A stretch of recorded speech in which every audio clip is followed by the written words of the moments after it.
All right, Shabbos, say good morning. Good morning. Let us begin by thanking all of our sponsors. To thank our TALMUD Torah sponsors for the month of Tishrei, Jerry and Sora Wolasky, for dedicating all the Sherman Drushos this month. And the zechus refuah sheleimah for Zecharya Dov ben Perel Shira, Shaindy and Avraham Kelman, in memory of their beloved parents, and the zechus of all those who need refuah sheleimah. Dr. Linda Weinberg, in loving memory of her husband, Paris Moshe ben Avraham David. Leah Sol as a zechus for her daughter. A refuah sheleimah for her daughter Ilana bas Esther, and for all those in need of yeshuos. Our week of learning sponsors, Joel Hosner, in thanks in Hakaras Hatov, for all of our holy soldiers of the IDF. And again, that all of our soldiers should have incredible siyata d'shmaya, incredible success in all of their endeavors. Our brothers and sisters of Eretz Yisrael should be safe together with their mishpachas, and halavai we should be zochem Eretz Hashem to geula b'karov. We'll say with that, let us begin. A lot to do today. Today's daf is Samech Aleph 61, and we are picking up in Eretz Hashem on Samech Amud Beis 60b. We left off a couple of lines before the Mishnah. So we left off Almanas she'etin l'chamikan, right? Those two das? Good. Almanas she'etin l'chamikan. So let's just remember again, the Mishnah said, Reuven goes over to Rachel. He says, become Kudesh on the condition that I give you money, whatever, 200 zuz, from now until 30 days. So what's the halacha? The Mishnah said, if he gives it to her, she's Mikudeshes. If he doesn't give it to her, she's not Mikudeshes. So the Gemara says, okay, Pshita. I don't understand, why, I will say that some of these cases are obvious. He made it tonight. So what's the halacha when you make it tonight? If you fulfill the tonight, if you fulfill your condition, good, then ultimately, again, the transaction actualizes, and if not. To which the Gemara says, Ma'odetema, lav tanohu, or the zaruzei ka'amar, you might have thought, maybe it's not a tanai, or this is actually a fascinating idea. It's not a tanai. Rather, what is he doing? He's trying to encourage himself to go ahead and give the money in a timely fashion. Kamasha on the Gemara says, no, it actually is a tanai. It was an incredible Musar Haskell. What's human nature?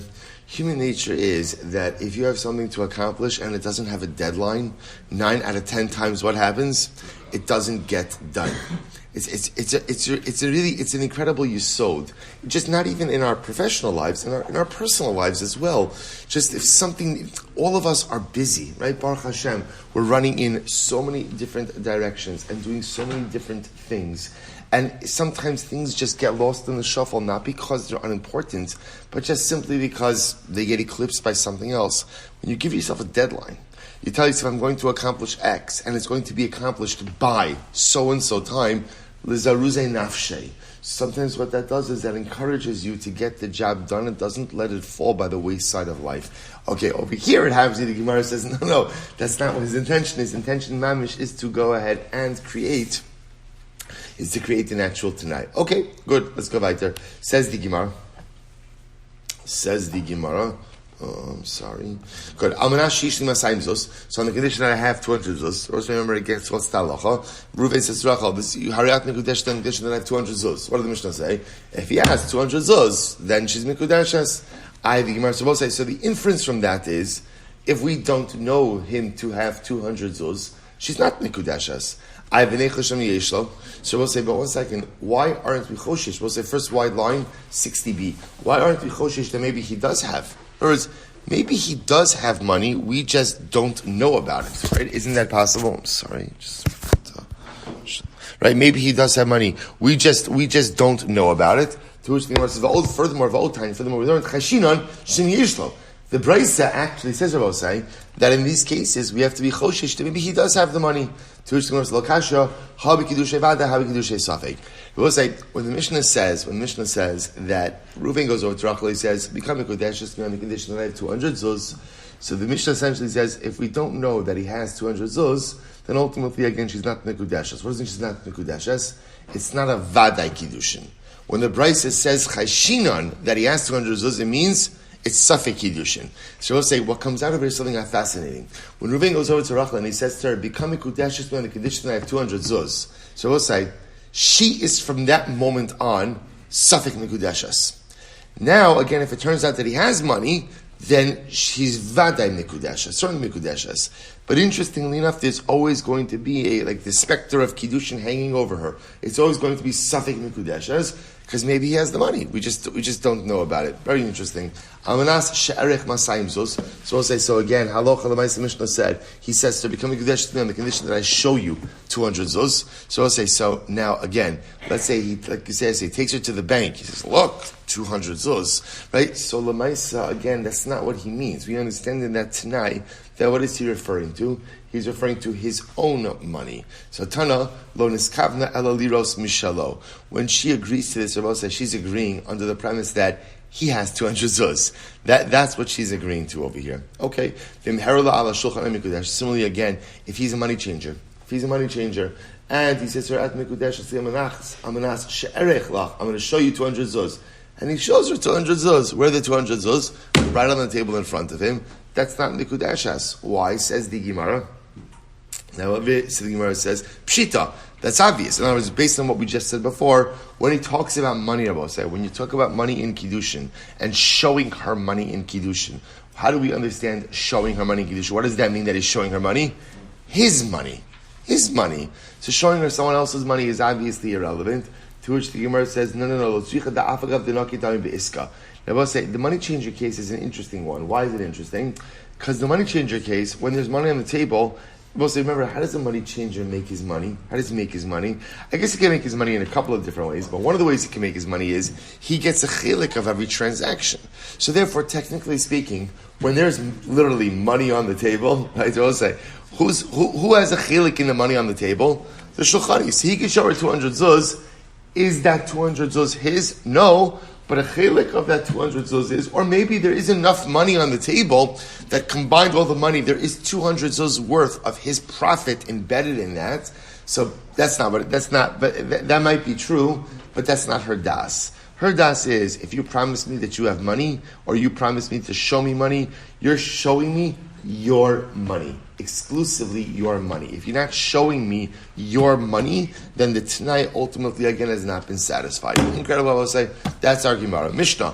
Amna sheishli base kor afar. So we'll say, so now we're transitioning to a similar case, just now going from money to real estate.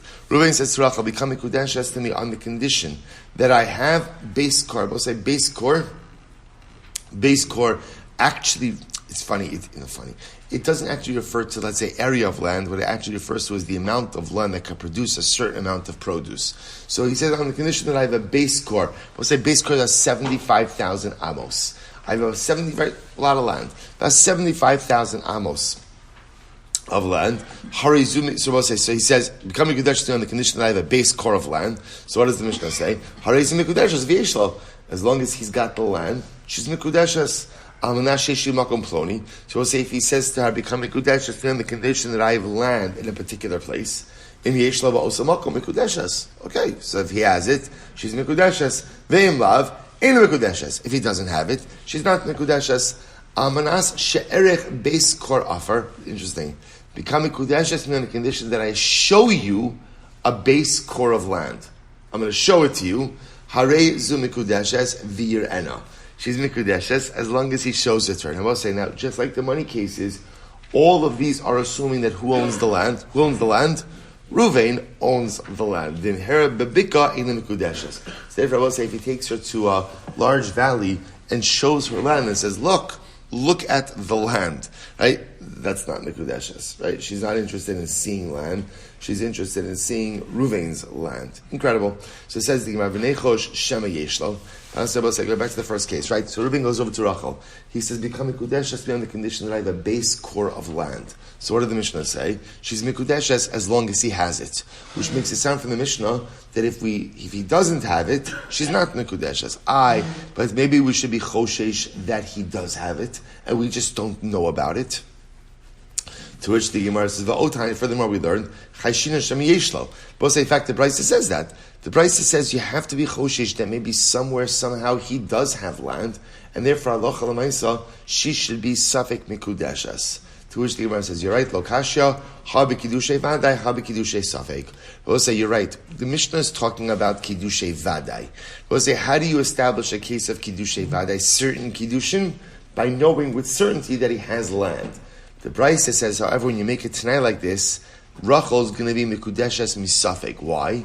Out of a chashash that maybe he does have land somewhere that we don't know about. So the Gemara says, 1 second. So effectively what you've done is you've stated the same case twice. So let's go back for a second. Reuven says to Rachel, Hariat mikudeshes li amenas on the condition that I have 200 zuz. So what's halacha in that case? What's halacha? If he has the money, then what? Mikudeshes. What if he doesn't have the money? Safek mikudeshes. Right? That's what comes out of this. Right? Why? Chayshinon, maybe he has the money somewhere. Okay, now case 2. Become mikudeshes. Right? Reuven says, Rachel, become mikudeshes li amenas that I have a base core of land. What's the halacha? If he has it, mikudeshes. If he doesn't have it, Safek mikudeshes. It's the same halacha in all of these cases. What we're saying is, even if we don't know that Reuven possesses the money, or we don't know Reuven possesses the land, we have to be choshesh that maybe he does. So if that's the supposed to say, it's the same concept. So the Gemara says, why do you have to state the same concept of Safek mikudeshes in both cases? I'll tell you why. The Gemara says, Shricha.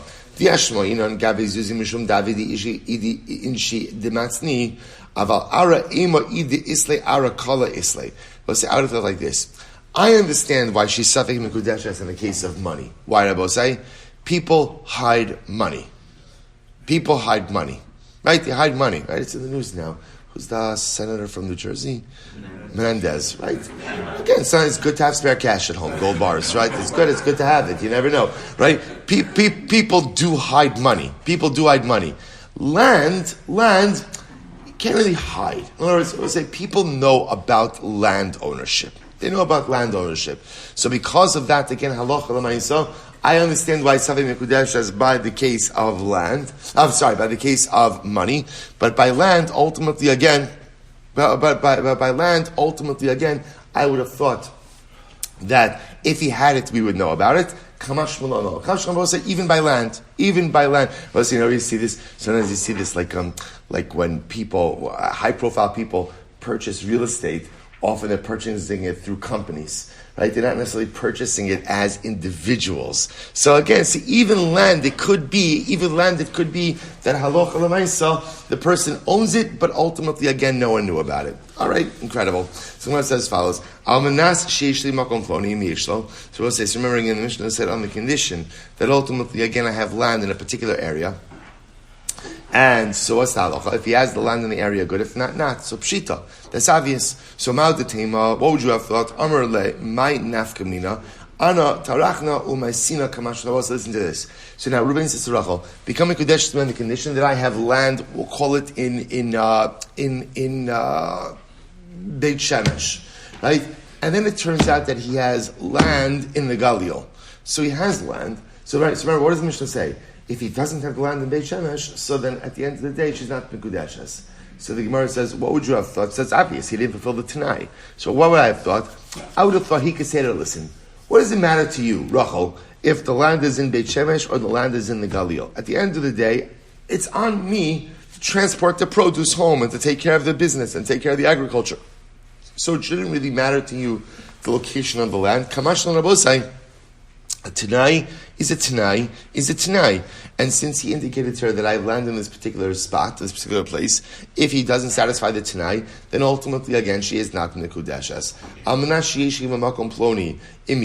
sorry, so good. So the Gemara says as follows. Then I will say the Mishnah said, on the condition that so Reuven says to Rachel, become mikudeshes on the condition that I show you a base core of land. So we'll say, what's the halacha? If he owns the land, she's mikudeshes. If he doesn't own the land, she's not mikudeshes. To which the Gemara says, Tana, lo niskavnuzu ela liros mishelo. I will say, remember again, he's not just showing her land, right? What is he doing? He's showing her his land. Okay? Now, Allah if he shows her land in the valley, right? In other words, we'll say, what does it mean he shows land in the valley? He shows her land, but it's not his land. It's not his land. She's not mikudeshes. So, pshita lo tzvicha dinokit b'distura. Sorry, pshita lo tzvicha dinokit b'distura. So we'll say, what does this mean? We're talking about a case where he's a sharecropper. So Rabbi say, let's say he shows her land in which he has a sharecropping agreement. So Rabbi say, I might have thought that satisfies the obligation or the t'nai. Kamash Malon, it doesn't. It doesn't. When he tells her, I want to show you land in the valley, I will say, what is he saying? How do we understand that tonight? What kind of land do I want to show you? My land. I will say, what's the definition of my land? What's the definition of my land? Right? A land that I and only I own. A land that I and only I own alone. Does that make sense? Is that good English? Right? Okay. I say good. This guy, I've done better. Thank you.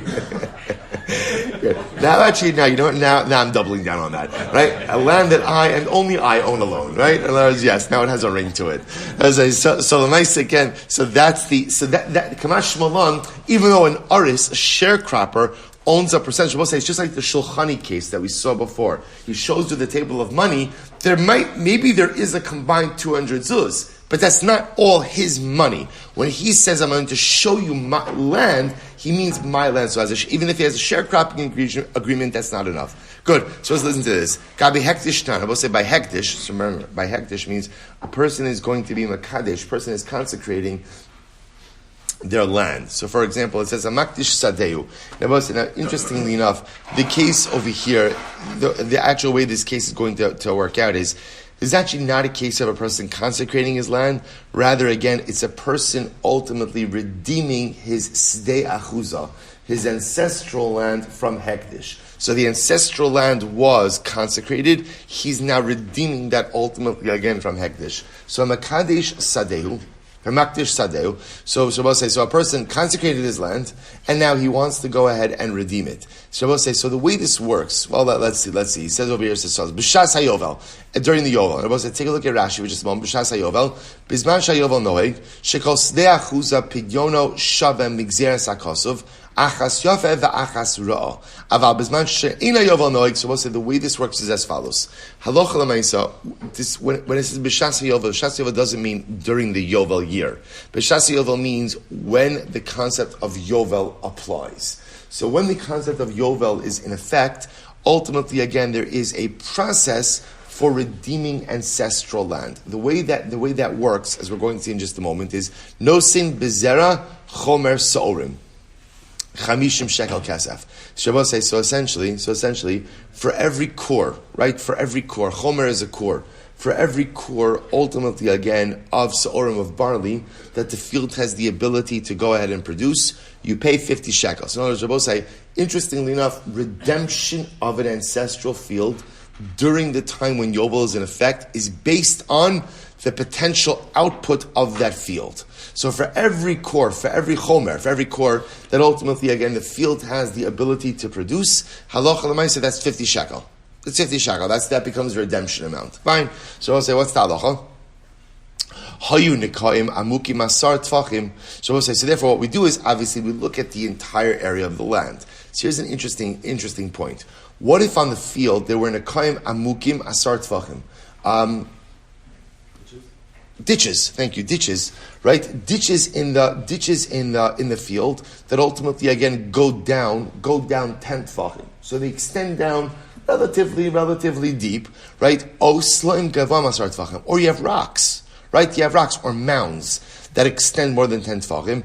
Ein nimdadin ima. So we'll say they're not counted as part of the field. Interesting. In other words, for this calculation of redemption, so either again ditches that are more than 10 tefachim deep, and I will say, if you notice, by the way, the area of the ditch actually doesn't matter, right? What matters is the depth of the ditch, right? So ditches more than 10 tefachim deep ultimately again are not counted.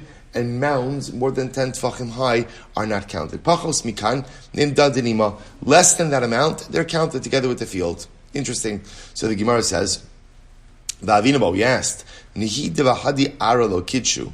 Maybe, okay. So I understand why perhaps those areas, right, the ditch that is 10 tefachim deep or the mound that is 10 tefachim high, were not included in the hektish declaration of the field. Why, Rabbi say? Because at that height or that depth, essentially what happens, they have an identity of their own. So I understand why they're not mekudash, they weren't consecrated together with the field.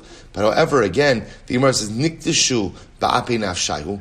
Why not go ahead and have them achieve a level of Kiddushin, a level of a hektish on their own? In other words, let them achieve a hektish status independently of the field. But also take a look at Rashi. Rashi says over here, Nehid b'hadi ar lo kachi, lios nimdadin bekarka shava, lios kitar f'shalahen, nimda lalos b'cheshbon. So I understand why the mound and the ditch won't be counted as part of the primary field, because of the height and because of the depth, they have a chashivas of their own. But look at the next Rashi. Niktishi ba'apei nafshay lios nimdadin lefi ma shehein bahen v'lo yalam madron shelen b'cheshbon. So why don't you just calculate them on their own? In other words, for redemption purposes, so in other words, the Bryce is saying they're not counted as part of the field for redemption purposes. Fine. So, but let them be counted on their own, independently, to which the Gemara says, V'chitema, kamadala havi base core lo chashiv.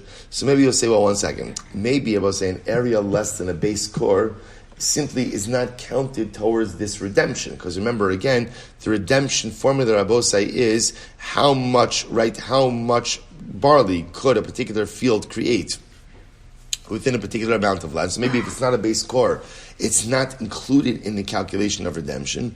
Or minar is a kash on that. The pasuk says soda. Both say the pasuk says field. So Gemara says, "Matam, why does the pasuk have to say field?" Lefish ne'emar zera chomer so'orim, because both say the pasuk uses lashon of zera chomer so'orim. Right? We look at how much, ultimately, again, how much we measure. How many kurim, how much kur could one field produce of barley? So I would have said, "Ainli ela sheikdish be'inyan zeh." Therefore, again, it sounds like the only time that this redemption formula applies, ultimately, again, is when you've produced a field that is capable of at least creating or at least producing a core of barley. So the Gemara says, "Minayin the rabos lesech v'chatzi lesech sa'ah tarkov v'chatzi tarkov v'afilu rub minayin." Say, how do you know that halacha l'maisa, the ability to go ahead and consecrate the field of any size, ultimately, again, will be subject to this redemption formula, again, a prorated formula.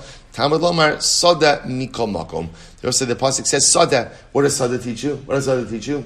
No matter what size of the field that you consecrate, A, the consecration is valid, B, the redemption formula will still apply. So what's the case? So let's just go back for just a second, right? So remember, again, we're trying to figure out now. So I understand if I have a field, I have an ancestral field that I was makdish, I now want to go ahead and redeem it. The way to redeem it is 50 shekel per core of barley that could be produced in this field. That's the redemption formula. And now the Mishnah introduced me to the concept that ultimately, again, if there are ditches more than 10 tefachim or mounds more than 10 tefachim, they're not counted as part of the field. To which the Gemara says, okay, count them independently. So therefore the Gemara says, Amar Mar Ukva Barchama, what's the case? Hacha b'nekaim meleim mayim askinan. Interesting. What are we talking about over here, Bosai? We're talking about ditches that are filled with water. So Bosai, in other words, so the Havamina to say that the ditch should be counted independently, Bosai, is what? Is that you could plant in it. So see how much it could produce. Create your redemption formula based on that. The Gemara answers, we're talking about unplantable or unusable ditches. Why are they unusable? They have water. Therefore, Abosai, they're not counted as part of the field, ultimately, again, for the redemption formula. And they're also not counted on their own. Dekanami Diktani, we learned, Dumya Dislam Givoim. Abosai, it equates the ditches with the large mounds. Just like a large mound, you can't plant on it. Right? It's unplantable. So too, again, the ditches in question are also unplantable as well. Shmamina, Ihachi, Afilu Pachos Mikan Nami. So I'll say, if that's the case, I don't understand. If that's the case, we're talking about ditches that are filled with water, so then why does it have to be 10 tefachim in order to be excluded from the count of the field? Why not even less than 10 tefachim? It should be, remember, going back for just a second, when we speak about, remember the Mishnah said, ditches 10 tefachim or more, mounds 10 tefachim or more. The inference from that is, if the ditch is 9 tefachim, what's the halacha? We include it as part of the field. But I don't understand. If it's filled with water, then no matter what the depth is, ultimately it should be excluded from the field. So see that very strange thing. The Gemara says, Hano nagani da'ara mikru, shadura da'ara mikru. So we'll say, when you have ditches that are less than 10 tefachim, those are called those are called nagani da'ara. Rashi says, or nagani da'ara, hanikam kruin agonos hakarka, shemayim mismans l'tocham. They're called like watering spots or irrigation ditches. In other words, less than 10 tefachim that are filled with water is considered to be something which actively services the rest of the field. Similarly, again, when you have mounds that are less than 10 tefachim, that's called shidra da'ara. Shidra means like the spine of the land. In other words, there's a recognition of Osai that the topography of any given field is not necessarily just straight. So therefore, again, less than 10 tefachim is just considered to be part of an appendage of the field. More than 10 tefachim, already again that's more significant, that's considered to be independent. Incredible. So the Gemara says, right, good. So Gabi Mecher, so we'll say, so remember, up until now, we've been learning about hektish. So we'll say, so the halacha by hektish, once again, is, now this is a very specific case of hektish, I'm being makdish ancestral land, the stei achuza. So now again, if I want to go ahead and redeem my stei achuza, when the laws of Yovel are in effect, there's this redemption formula based on output, based on how many base core of barley the field could create. What I've now learned is, if the field has ditches of 10 tefachim or more, or mounds of more than 10 tefachim or more, what's the halacha? They are not included in the redemption formula. That's by hektish. They will say, contrast that. This is actually very interesting. Gabi mecher. What about by a sale of land? I'm selling real estate. So Gabi mecher tanan homer lechavera base core afarni mocher lecha. I'm selling. I will say, watch this. I'm selling Ruvain a base core of land. And what happens? V'hayu sham nekaim amuki masar tvachim. So we'll say, what happens? It turns out that there are ditches more than 10 tefachim, or mounds more than 10 tefachim. Ein nimdadin ima. Ultimately, again, I will say, they are not counted as part of the sale. They're not right. So they're not counted as part of the base core. Pachos mikan, less than 10 tefachim, nimdadin ima. Ultimately, again, they're counted. Now, I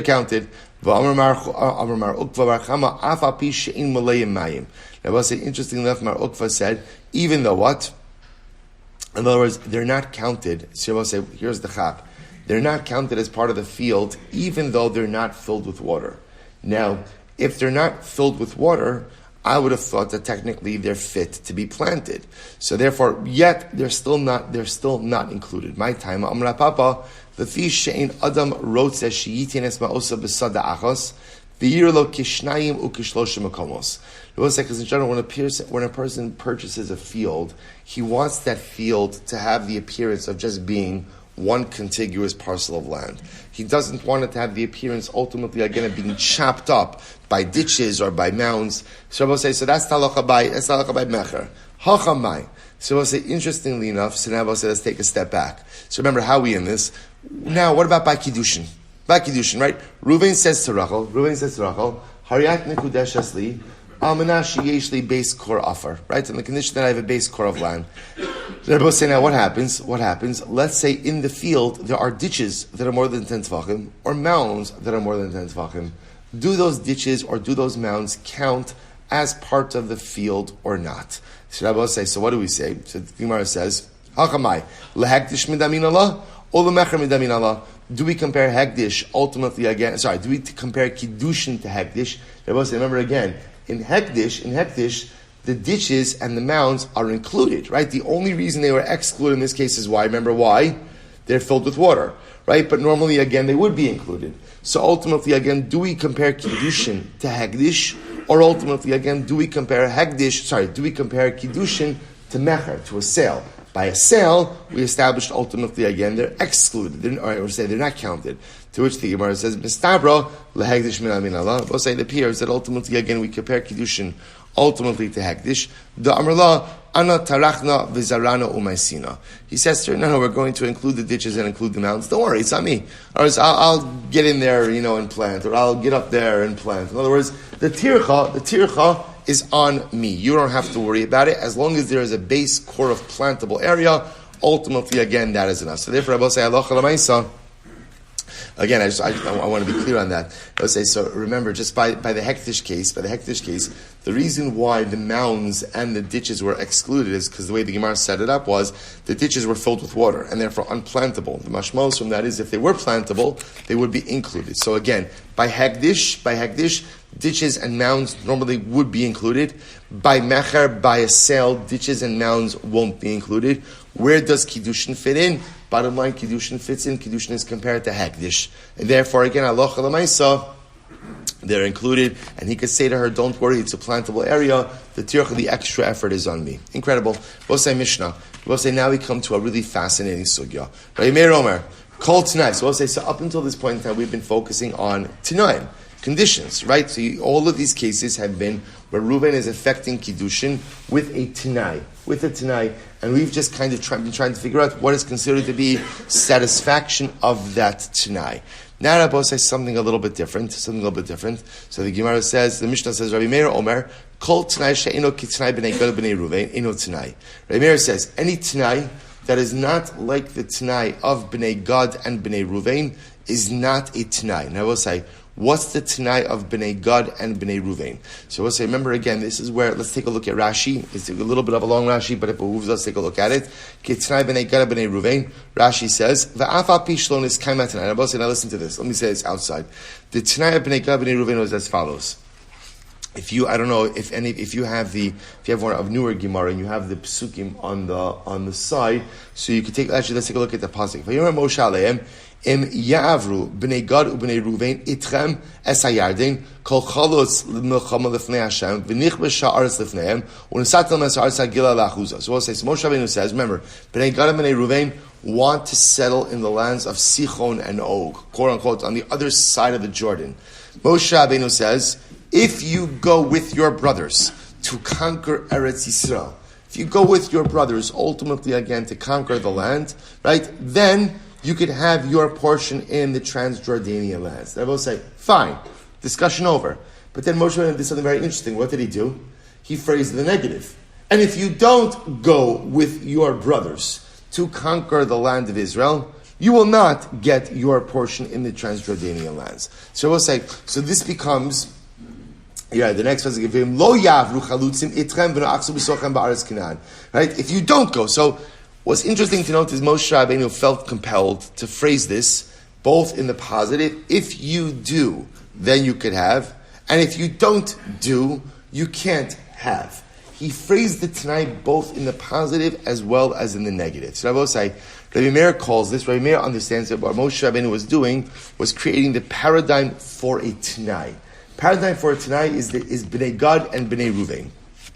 Rashi says, let's go back to Mishnah. Meir Omer, Kol Tanai she'eno ki Tanai Bnei Gad Bnei Ruvain, eno Tanai shneimar, vayomer aleim, im ya'avru Bnei Gad Bnei Ruvain, uksiv, vim lo ya'avru chalutzim. So Rabbi Meir says, every Tanai, in order to be a valid binding Tanai, must follow the Bnei Gad and Bnei Ruvain paradigm, which needs to be phrased both in the positive as well as in the negative. Rabbi Chanina ben Gamliel Omer, Tzarech hadavar la'omro. No.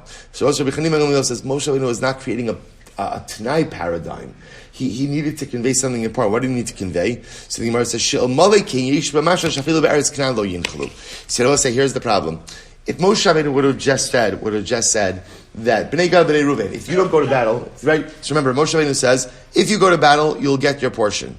He had to say, if you don't go to battle, you won't get your portion. Where won't you get your portion? In the Transjordanian lands. But where will you get a portion? In Eretz Yisrael. We'll say, I'll tell you something. There's no such thing as a Jew who doesn't have a portion in Eretz Yisrael. So we'll say there are two places where every Jew has a portion. Right? Right? Every single Jew has a portion of Olam Haba, and every single Jew has a portion of Olam Hazeh. But your portion of Olam Hazeh, to be honest, is not our homes that we own here.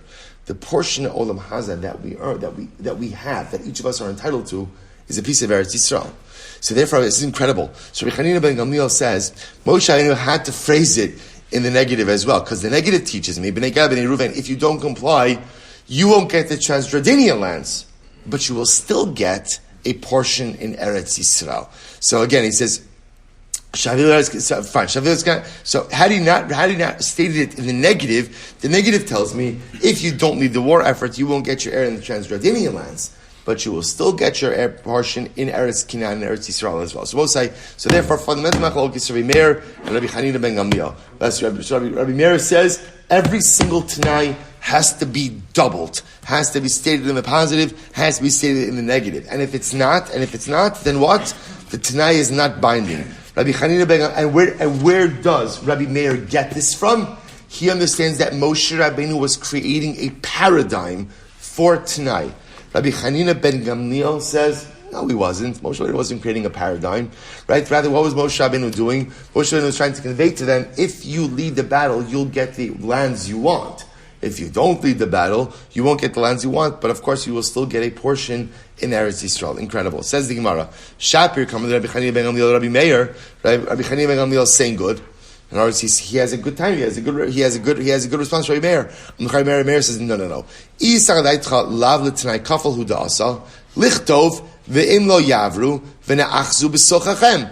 We'll say at the end of the day, all Moshe Rabbeinu needed to say, according to Rabbi Hanina ben Gamliel, all Moshe Rabbeinu needed to say is, if you don't pass over, in other words, if you don't lead the war effort, v'ne'achzu b'sochachem, you will get a portion ultimately again within your brethren. Beres Canaan, Lamli, we'll say Amud Beis. Why did Moshe Rabbeinu have to add in Beres Canaan? Shma mino l'tnai kafel hu da'asa.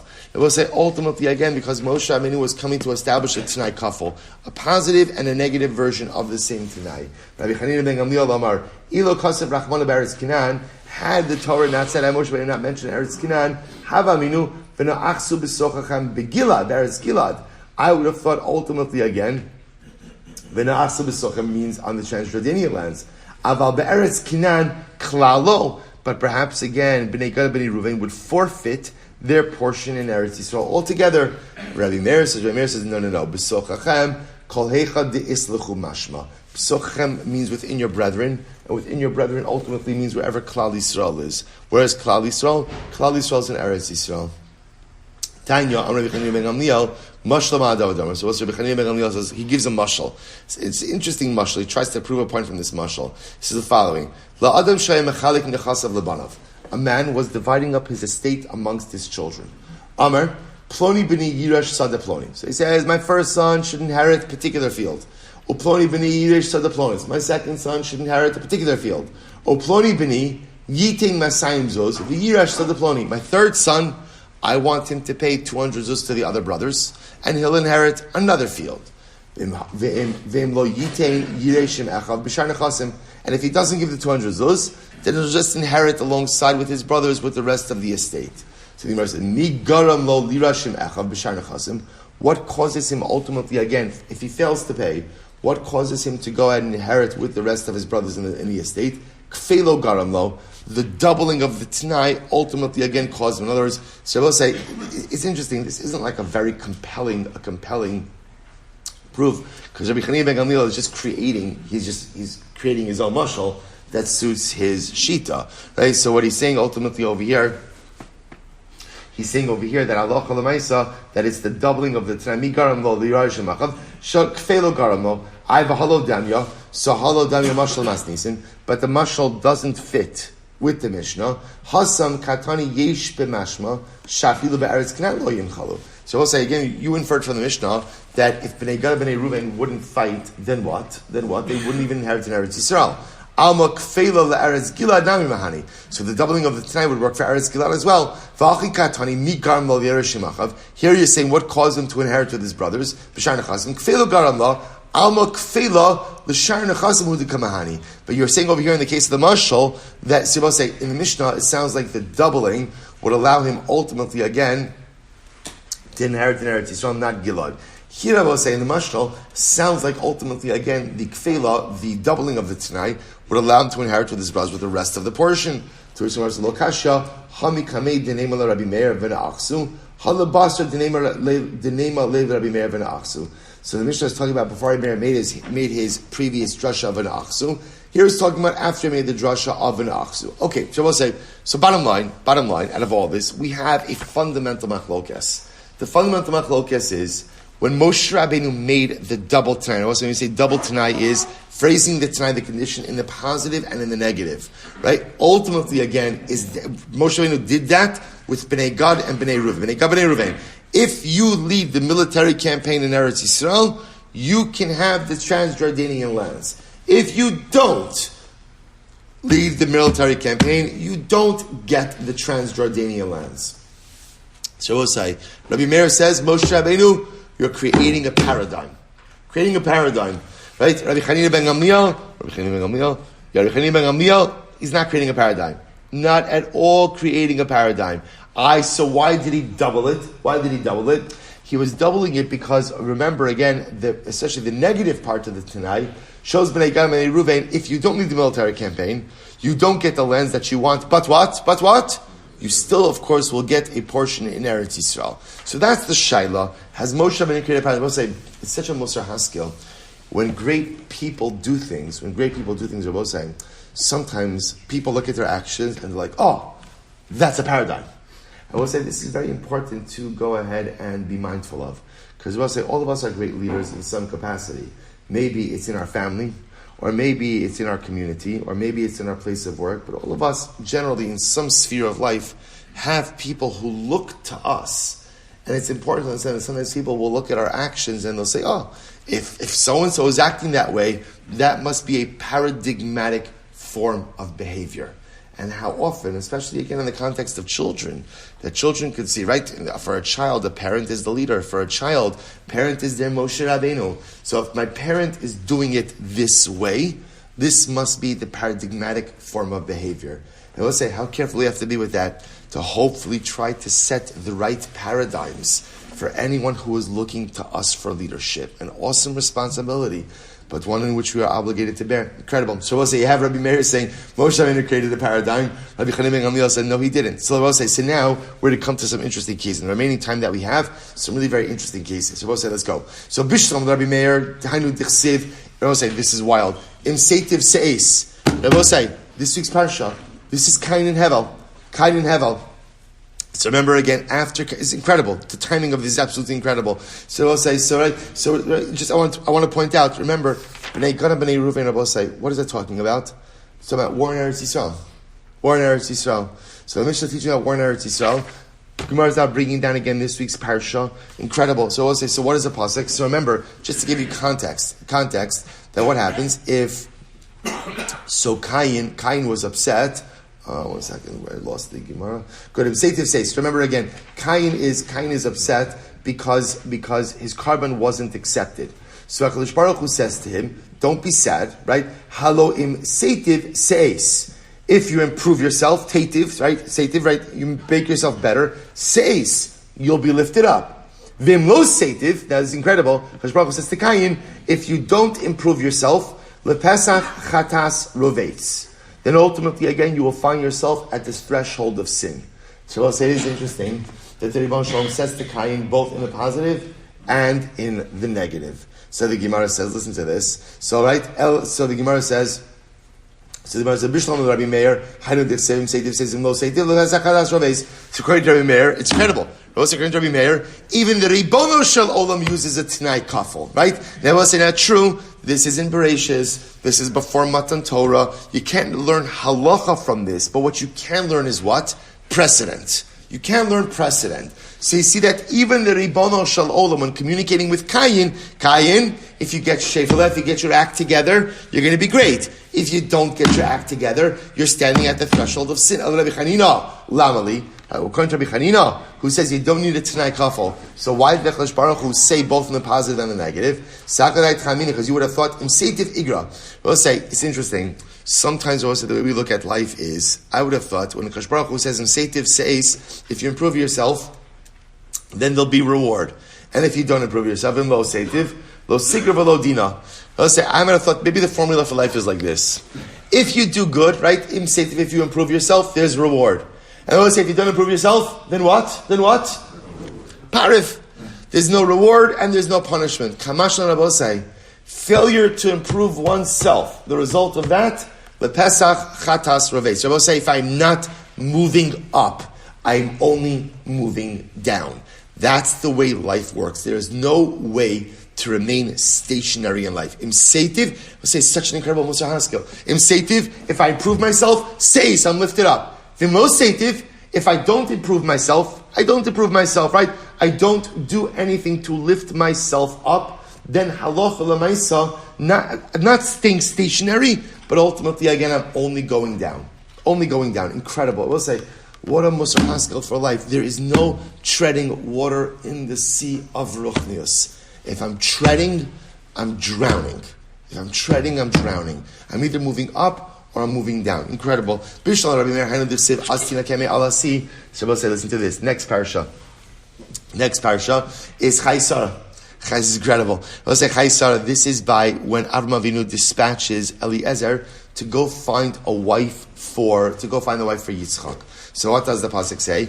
If you go ahead and you try, and she won't come with you, as tina keme alasi, you will be absolved of mouth. Because remember again, Avraham made Eliezer swear that he would only find the wife for Yitzchak from his family. So the pasuk says, again, if you go and you try, and she doesn't want to come back with you, as tina keme alasi, then ultimately again, you will be absolved of the oath. Ki saval mishpachti, v'im lo yitnu lach v'yisan kime alasi. So once again, I phrase in the positive and the negative. So this makes sense according to Rabbi Meir. Al Rabbi Chanina ben Gamliel Lamali. Why do you have to phrase it both in the positive and negative? It's tzurich. Sadait Chamina says in this also. I would have thought as follows: Heicha denecha lo ledida, v'lo necha lo ledido, maisi bal karchayu.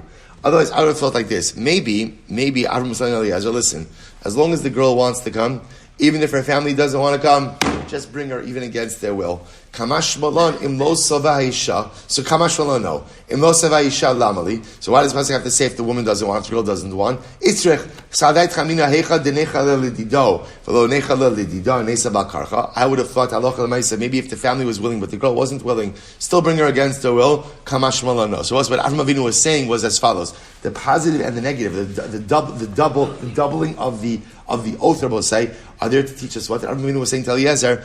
I only want you to bring back a wife if both what? The girl and her family are both interested in the shidduch. If one of the two are not interested, even if the other one is, do not bring back the girl. Incredible. One more I will say.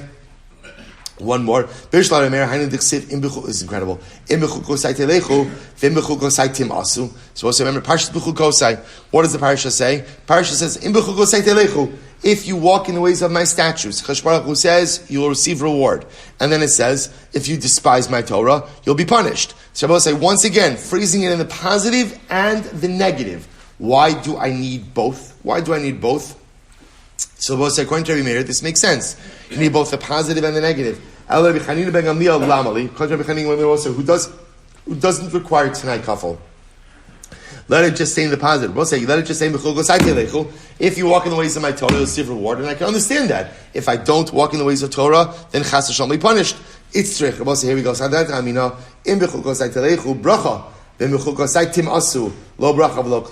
We'll say once again, like we saw before, by Cain. We'll say, had it just phrased in the positive, I would have said like this. If you walk in the ways of Torah, bracha. We'll say, if you don't walk in the ways of Torah, parif. No bracha, no klala, kind of just, whatever, just parif. We'll say, kamash malon, no, kamash malon, life doesn't work that way. Either, am b'chu gosai tilechu, and there's reward, or b'chu gosai tim asu, and there's punishment. We'll say, such an overwhelming use. So we'll say, sometimes you learn these things, a person thinks to themselves, it's exhausting to be a Jew. Right? In other words, we'll say, don't we sometimes just want like a moment where I could just be? Right? I don't want to go up. I don't want to go down. I just want to be for a couple of minutes. Not a couple of years. Just like 16 minutes. Right? I'll even set the timer. I just want to be. Let's say the avoda that we have is Adam la'amal yulad. We were not put in this world to coast. And we were not put in this world to tread. And we were not put in this world to stay in place. We weren't. That's just, life is exhausting. And life is overwhelming, especially when we have a week like Klal Yisrael has had. and we feel spent. We feel spent physically, we feel spent emotionally, we feel spent spiritually. I will say, but when we feel most worn out is dafka the time when we have the obligation to push ourselves even more. Because I will say again, Akash Baruch Hu said this was Cain's failure. You see, Cain, I'll say if you think about it, and this will stop, what was Cain's fundamental failure? It's so fascinating. Cain's failure was, he realized he needed to up his game. But he figured there's a better way to up my game than go ahead and work harder on myself. How do you up your game? Eliminate the competition.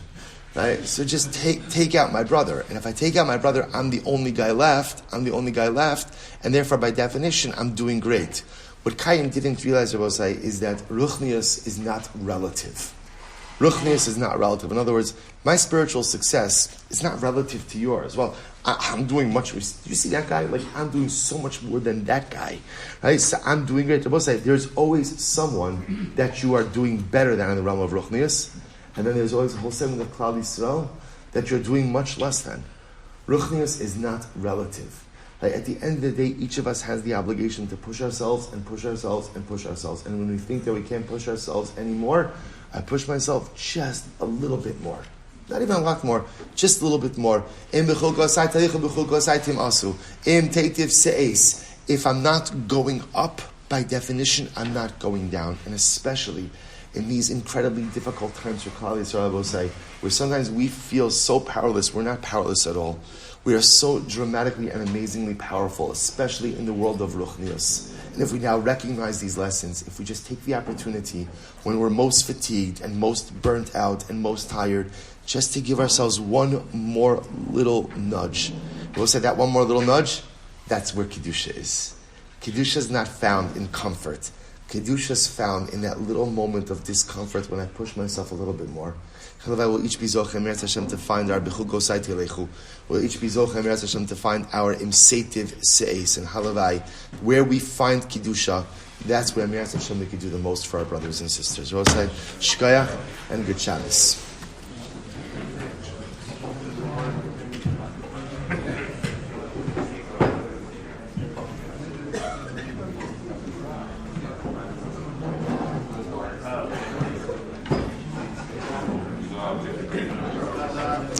All right, Chevron Zoom, good Shabbos, everyone.